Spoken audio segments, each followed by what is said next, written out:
একটি কথা সবাই শুনে যাবেন।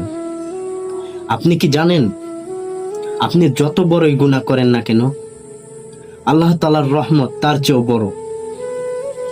আল্লাহ তাআলা বলেন, হে আমার বান্দারা, যারা নিজেদের উপর জুলুম করেছো, তোমরা আল্লাহ তাআলার রহমত থেকে নিরাশ হয়ে না। নিশ্চয়ই আল্লাহ তাআলা সব গুনাহ ক্ষমা করে দিতে পারেন, কিন্তু একটি শর্ত আছে, সেটা হলো তওবা। আর তওবা হতে হবে আন্তরিক।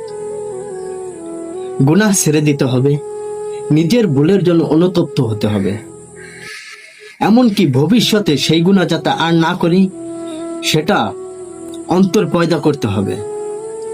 আজই আল্লাহর কাছে ফিরে আসুন। আমরা জানি না আগামীকাল বেঁচে থাকবো কিনা, হয়তো মরে যেতে পারি। সবাই আমার জন্য দোয়া করবেন।